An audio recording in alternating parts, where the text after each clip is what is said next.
إن الحمد لله نحمده ونستعينه ونستغفره ونعوذ بالله من شرور أنفسنا ومن سيئات أعمالنا من يهد الله فلا مضل له ومن يضلله فلا هادي له أشهد أن لا إله إلا الله وحده لا شريك له وأشهد أن محمدا عبده ورسوله أما بعد فإن خير الحديث كتاب الله وخير الهدي هدي محمد صلى الله عليه وسلم وشر الأمور محدثاتها وكل محدثة بدعة وكل بدعة ضلالة وكل ضلالة في النار۔ آج کا جو موضوع ہے کیا فرقہ بندی کفر ہے؟ فقال اللہ تبارک و تعالی فی سورۃ آل عمران اکفرتم بعد ایمانکم۔ اس آیت سے جماعت المسلمین نے یہ استدلال کیا ہے کہ فرقہ بندی کفر ہے۔ دعوت تحقیق صفحہ نمبر 17 میں موجود ہے۔ کسی بھی عقیدے کا حق ہونا یا باطل ہونا یہ سب سے پہلے قرآن مجید سے دیکھا جائے گا، کیونکہ جب ہم قرآن مجید سے سوال کرتے ہیں کہ ایمان لانے کے بعد کفر کرنے والے کون لوگ ہیں، کیا اللہ کی توحید کا اقرار کرنے والے، اللہ کو اپنا رب ماننے والے، اس کے ساتھ کسی بھی قسم کا شرک نہ کرنے والے، اللہ کے رسول صلی اللہ علیہ وسلم کو خاتم النبیین ماننے والے، ان کی احادیث پر عمل کرنے والے اور ان کی احادیث کی حفاظت کرنے والے اور ان احادیث کو لوگوں تک پہنچانے والے صرف اس وجہ سے کافر کہلانے کے حقدار ہیں کہ وہ گروہ بندیوں میں تقسیم ہو گئے۔ جب ہم یہ سوال قرآن مجید سے کرتے ہیں، جواب جو ملتا ہے وہ کیا ہے، سنیے۔ اللہ تعالیٰ ارشاد فرماتا ہے سورہ حجرات آیت نمبر 9 تا 10 کے اندر، وَإِن طَائِفَتَانِ مِنَ الْمُؤْمِنِينَ اقْتَتَلُوا فَأَصْلِحُوا بَيْنَهُمَا فَإِن بَغَتْ إِحْدَاهُمَا عَلَى الْأُخْرَى فَقَاتِلُوا الَّتِي تَبْغِي حَتَّى تَفِيءَ إِلَى أَمْرِ اللَّهِ فَإِن فَاءَتْ فَأَصْلِحُوا بَيْنَهُمَا بِالْعَدْلِ وَأَقْسِطُوا إِنَّ اللَّهَ يُحِبُّ الْمُقْسِطِينَ۔ اور اے ایمان والوں، اگر مومنین کی دو جماعتیں آپس میں لڑ پڑیں تو ان میں صلح کرا دیا کرو، پھر اگر ان دونوں میں سے ایک جماعت دوسرے جماعت پر زیادتی کرے تو تم اس سے لڑو جو زیادتی کرے یہاں تک کہ وہ اللہ کے حکم کی طرف لوٹ آئے، تو ان دونوں میں انصاف کے ساتھ صلح کرا دو اور دیکھو ہر حال میں انصاف ہی کیا کرو، بے شک اللہ انصاف کرنے والوں کو پسند کرتا ہے۔ انما المؤمنون اخوہ فاصلحوا بین اخویکم واتقوا اللہ لعلکم ترحمون۔ مومنین تو آپس میں بھائی بھائی ہیں، لہٰذا اپنے دو بھائیوں کے درمیان ضرور صلح کرا دیا کرو اور اللہ سے ڈرتے رہو تاکہ اللہ کی طرف سے تم پر رحم کیا جائے۔ اللہ رب العزت نے ایمان والوں کے درمیان ایک ایسے اختلاف کا ذکر کیا جس میں وہ دو واضح گروہوں میں تقسیم ہو گئے، یہاں تک کہ تقسیم ہونے کے بعد باہم لڑائی ہو گئی، اور پھر بھی اللہ رب العزت نے، جیسا کہ امام بخاری رحمۃ اللہ علیہ نے اس آیت کو پیش کر کے باب میں نقل کیا ہے، فَسَمَّاهُمُ الْمُؤْمِنِينَ، اللہ نے دونوں جماعتوں کو مومنین کہا ہے، انہوں نے ایمان والا بتایا ہے، اور آگے چل کر دوبارہ اس بات کا اعادہ کیا ہے کہ ایمان والے تو آپس میں بھائی بھائی ہیں، صرف ان کو ظاہری طور پر ایمان والا نہیں سمجھا بلکہ انہیں بھائی بھائی سمجھا گیا۔ لڑائی ہونے کے باوجود بھی اللہ نے انہیں بھائی بھائی کہا اور اس بات کا مطالبہ کیا کہ ان کی صلح کرو کیونکہ یہ تمہارے بھائی ہیں۔ اس سے معلوم ہوا کہ عقیدہ جب قرآن و سنت کے مطابق ہے لیکن باہمی اختلاف کی وجہ سے دو گروہوں میں تقسیم ہو گئے، ایسے لوگ حتیٰ کہ آپس میں لڑ پڑے پھر بھی ان کو قرآن نے اپنی اصطلاح میں مومن کہا ہے، بھائی کہا ہے، ایمان والا کہا ہے، کافر نہیں کہا گیا۔ معلوم ہوا کہ صرف گروہ بندیوں میں تقسیم ہونے سے کسی شخص پر، کسی تنظیم پر، کسی جماعت پر یہ فتویٰ صادر کر دینا کہ تمہارا بڑھ جانا کفر ہے، یہ قرآن کے فیصلے سے بالکل متضاد ہے، قرآن کے فیصلے کی مخالفت ہے۔ اب سوال یہ ہے کہ اکفرتم بعد ایمانکم، یہ لوگ ہے کون جو ایمان لانے کے بعد کفر کرتے ہیں؟ یہ وہ آیت کا ٹکڑا ہے سورہ آل عمران کی جس سے غلط فہمی جنم لیتی ہے، اس کا ازالہ ضروری ہے۔ کسی بھی ایک آیت کو لے لینا اور اس پر ایک عقیدہ بنا لینا یہ کم علمی ہے، اسی وجہ سے لوگ گمراہ ہوتے ہیں۔ اب سب جانتے ہیں، ہمیں چاہیے کہ وہ تمام مقامات قرآن مجید میں جہاں پر ایمان لانے کے بعد کفر کا ذکر کیا گیا ہے، ان تمام مقامات کا اچھی طرح سے جائزہ لیں اور پھر ان کے بعد سمجھنے کی کوشش کریں کہ یہ لوگ ہیں کون جو ایمان لانے کے بعد کفر کرتے ہیں۔ سورہ آل عمران کی آیت کا سلسلہ ہے، آیت نمبر 100 اور 101 ہم لے لیتے ہیں۔ اللہ سبحانہ وتعالی نے ارشاد فرمایا، یا ایھا الذین آمنوا ان تطیعوا فریقا من الذین اوتوا الکتاب یردوکم بعد ایمانکم کافرین، اور اے ایمان والوں، اگر تم اہل کتاب کے کسی گروہ کا جو اللہ کے راستے سے روکتے ہیں کہنا مان لوگے تو یہ تم کہو تمہارے ایمان لانے کے بعد کافر بنا دیں گے۔ اور آگے سنیے، وَكَيْفَ تَكْفُرُونَ وَأَنْتُمْ تُتْلَى عَلَيْكُمْ آيَاتُ اللَّهِ وَفِيكُمْ رَسُولُهُ وَمَنْ يَعْتَصِمْ بِاللَّهِ فَقَدْ هُدِيَ إِلَى صِرَاطٍ مُسْتَقِيمٍ۔ اور اے ایمان والوں، تم کیسے کفر کر سکتے ہو جبکہ اللہ کی آیات تم کو پڑھ کر سنائی جا رہی ہے اور تم میں اللہ کا رسول موجود ہے؟ تمہیں چاہیے کہ اللہ کو مضبوطی سے پکڑے رہو، اس لیے کہ جس شخص نے اللہ کو مضبوطی سے پکڑ لیا اس نے سیدھے راستے کی طرف ہدایت پالی۔ سلسلہ جاری ہے۔ اسی سورہ میں آگے آیت نمبر 105 میں اللہ رب العزت ارشاد فرماتا ہے، وَلَا تَكُونُوا كَالَّذِينَ تَفَرَّقُوا وَاخْتَلَفُوا مِن بَعْدِ مَا جَاءَهُمُ الْبَيِّنَاتُ وَأُولَئِكَ لَهُمْ عَذَابٌ عَظِيمٌ۔ اور اے ایمان والوں، تم ان لوگوں کی طرح نہ ہو جانا جو فرقے فرقے بن گئے اور کھلے دلائل آ جانے کے باوجود بھی اختلاف پر قائم رہے، ایسے لوگوں کے لیے بڑا عذاب ہے۔ یہ کون سے لوگ ہیں جن کو کہا جا رہا ہے کہ ان لوگوں کی طرح نہ ہو جانا؟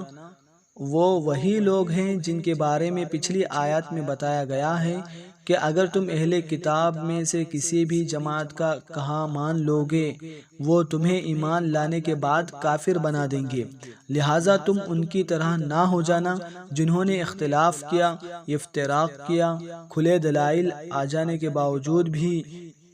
انہوں نے اللہ تعالیٰ کی آیات کا انکار کیا، انبیاء کے نبوت اور رسالت کے منکر ہو گئے۔ یہود نے موسیٰ علیہ السلام تک انبیاء کے جو سلسلے تھے ان انبیاء کو تو مانا، لیکن موسیٰ علیہ السلام کے بعد انہوں نے عیسیٰ علیہ السلام کی نبوت کا انکار کیا، اور خاتم النبیین جناب محمد رسول اللہ صلی اللہ علیہ وسلم کی نبوت و رسالت کے بھی وہ منکر تھے اور کافر تھے۔ انجیل کو بھی انہوں نے مسترد کیا، قرآن مجید کا بھی انہوں نے انکار کیا، لہٰذا وہ اس وقت تک تو ایمان والے تھے جب وہ موسیٰ علیہ السلام پر ایمان لانے کے بعد آنے والے انبیاء و رسول اور کتب سماوی کا انکار کر کے ایمان لانے کے بعد کفر کیا اور وہ کافر بن گئے۔ نصارہ نے کیا کیا؟ انہوں نے موسیٰ علیہ السلام کے بعد عیسیٰ علیہ السلام کو بھی تسلیم کر لیا، لیکن پھر ان کے بعد محمد صلی اللہ علیہ وسلم کے نبوت و رسالت کے منکر ہو گئے، قرآن کے منکر ہو گئے۔ ان کے پاس بھی جو آسمانی کتاب میں ہے ان میں سے تورات بھی، زبور بھی ہے، انجیل بھی ہے، اگرچہ تحریف شدہ ہے، قرآن کے وہ منکر ہیں، اور اسی وجہ سے جب تک وہ اللہ کے نازل شدہ کتابوں پر ایمان لائیں اور انبیاء و رسول کو مانتے رہے اس وقت تک تو وہ ایمان والے تھے۔ جب انہوں نے آنے والے رسول اور کتاب کو مسترد کر دیا تو ایمان لانے کے بعد کافر ہو گئے۔ تو ان لوگوں کی طرح نہ ہو جانا، ان کو عذاب ملنے والا ہے، اور یہود و نصارہ کی اس دن کی کیا کیفیت ہوگی یہ اللہ رب العزت آگے کی آیت میں ارشاد فرما رہا ہے۔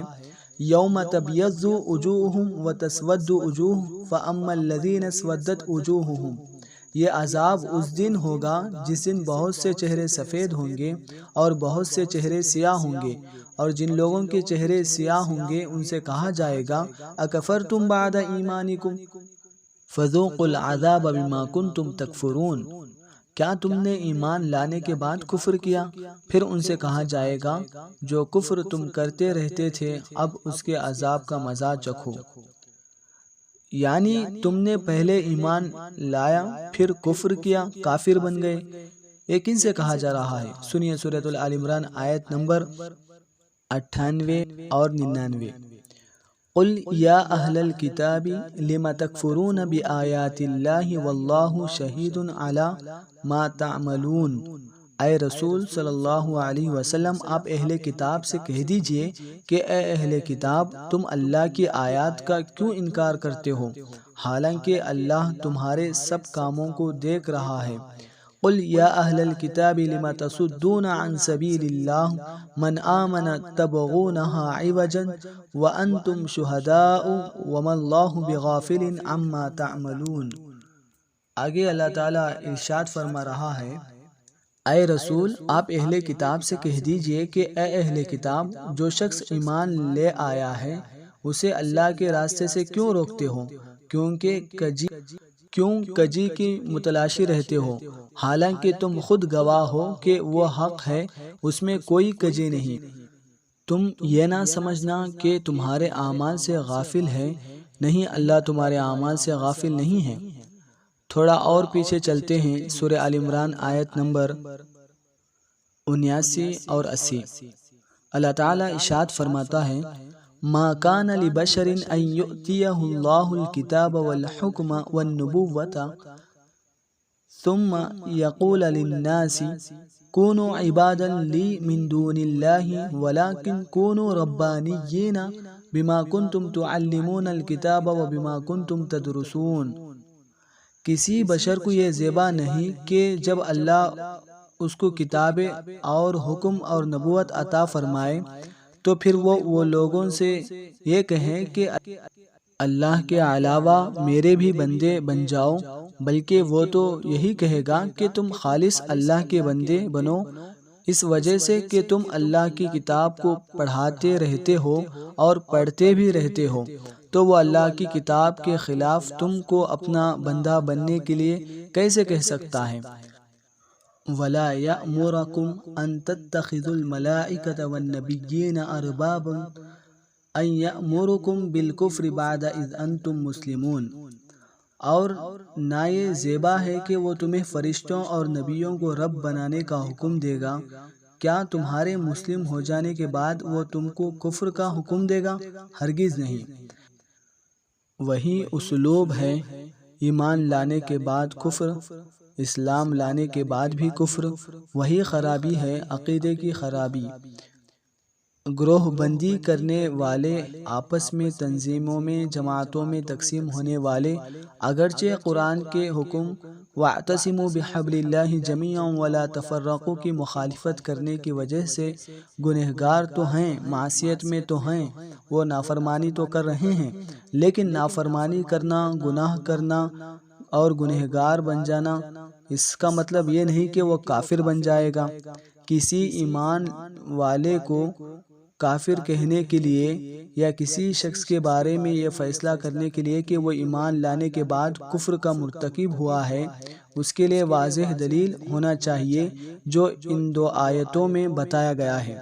اگر کوئی اللہ کا نبی یہ کہہ دے کہ اللہ کو چھوڑ کر میرے بندے بن جاؤ، یا وہ یہ کہے کہ تم فرشتوں اور نبیوں کو رب بنا لو،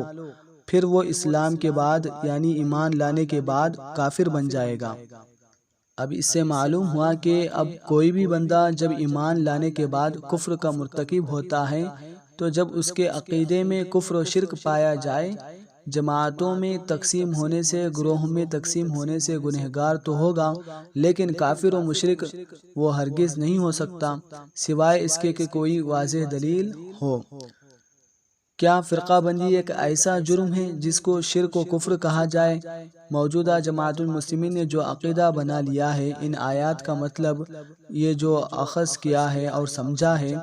کیا یہ قرآن و سنت سے ثابت ہے، یا چند آیات کے الفاظ لے کر اسے پورے عقیدے کی بنیاد رکھ کر اور اسی پشت پر قرآن کی کوئی آیت نہیں، کوئی حدیث نہیں، حتیٰ کہ قرآن کی آیات اس کے مخالف ہیں، جو بتا رہے ہیں جب ایمان والے آپس میں بڑھ گئے اور لڑ پڑے پھر بھی مومن ہیں، تو قرآن کی اصطلاح میں ایمان والے اور مومن کہا گیا۔ جو آپس میں گروہ میں بڑھ گئے، دو جماعتوں میں بڑھ گئے، پھر بھی وہ قرآن کی اصطلاح میں مومن ہیں، لیکن ہمارے نزدیک یعنی جماعت المسلمین کے نزدیک وہ لوگ مومن نہیں ہیں۔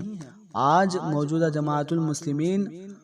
تمام لوگوں کو جو گروہوں میں، تنظیموں میں، جماعتوں میں بڑھ گئے ہیں، انہیں اس لیے مشرک اور کافر سمجھتی ہے کہ وہ لوگ گروہ بندیوں میں، جماعتوں میں بڑھ گئے۔ تو آپ نے قرآن اور حدیث کی روشنی میں سیاق اور سباق کو سنا ہوگا کہ اللہ تعالیٰ پچھلی آیتوں میں کیا ارشاد فرما رہا ہے۔ سورہ آل عمران کی آیت نمبر 100 اور 101 کے اندر، اور 98 اور 99 کے اندر، اور 79 اور 80 کے اندر، جو اللہ تعالیٰ نے پچھلی آیتوں میں بتایا ہے کہ ایمان والے ایمان لانے کے بعد، اسلام قبول کرنے کے بعد کفر کے مرتکب کیسے ہوتے ہیں، اور کن لوگوں کے بارے میں اللہ تعالیٰ نے فرمایا ہے کہ ان لوگوں کی طرح نہ ہو جانا۔ تو اس کو میں نے واضح طور پر آپ کو بتایا ہے اور سمجھانے کی کوشش کی ہے اللہ رب العزت کے توفیق سے۔ تو امید ہے کہ آپ کو بات سمجھ میں آ گئی ہوگی۔ تو لہٰذا اللہ تعالیٰ سے دعا یہی ہے کہ اللہ تعالیٰ ہمیں صحیح معنوں میں دین کو سمجھنے اور اس پر عمل کرنے کی توفیق عطا فرمائے۔ اور اب آپ خود فیصلہ کریں کہ قرآن مجید سچا ہے یا آپ سچے ہیں۔ یقیناً ہمارا تو یہی ایمان ہے کہ قرآن سچا ہے اور ہمارا ایمان تو قرآن پر ہے۔ اقول قولی ھذا استغفر اللہ لی ولکم۔